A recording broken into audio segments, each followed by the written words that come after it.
وزیر بلدیات، housing, town planning, public health engineer اور رورل ڈیولپمنٹ سندھ یہ عہدہ مل گیا ہے سعید غنی کو، جو کہ سابق وزیر بلدیات سندھ بھی رہ چکے ہیں۔ اب یہ پھر آ گئے، لیکن یہ بلدیاتی امور کا جہاں وسیع تجربہ رکھتے ہیں اور گراس روٹ لیول یعنی یونین کونسل کی سطح سے سینٹ اور سینٹ کے بعد پھر وزارتوں میں بھی موجود رہے۔ تاہم سعید غنی نے چارج سنبھالنے کے بعد آج صبح ہی اپنے دفتر پہنچ جاتے ہیں، اور جہاں یقینی طور پر وہ ابھی فی الحال اوپر کے افسران جو ہوتے ہیں اور بڑے افسران ان سے ملاقات کرتے ہیں۔ ان کا کہنا تھا کہ آئندہ 1 سے 2 روز میں محکمہ بلدیات کے ماتحت اور تمام محکموں کے افسران کا اجلاس طلب کر کے تفصیلی بریفنگ بھی لی جائے گی۔ انہوں نے ان خیالات کا اظہار بھی اپنی وزارت کے منصب سنبھالنے کے پہلے روز ہی یعنی صبح 10 بجے پہنچ گئے تھے، اس لیے کہ 9 بجے ٹائم ہے، افسر روزہ ہے تو شاید 10 بجے تک آ جائیں، لیکن بہرحال صوبائی وزیر جب سعید غنی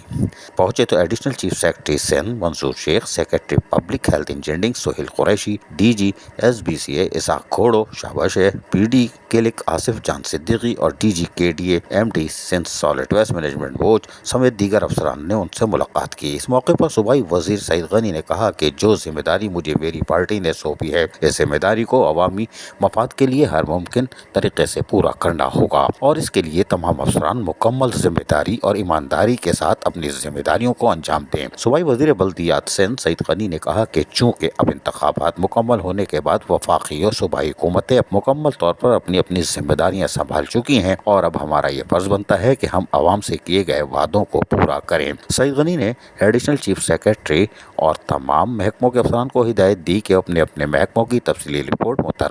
ترتیب کر لیں۔ محکموں کی تفصیلی بریفنگ آپ سے بعد میں لی جائے گی۔ عزیز عارف، KBS بلدیاتی نیوز کراچی۔ ایسی ہی خوبصورت ویڈیوز فیوچر میں حاصل کرنے کے لیے ریڈ بٹن پر کلک کر کے اور بیل آئیکن کو پریس کر کے ہم سب کے سبسکرائبر بننا مت بھولیے۔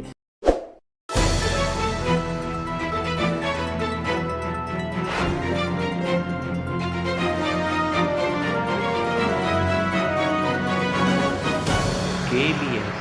بلدیاتی نیوز۔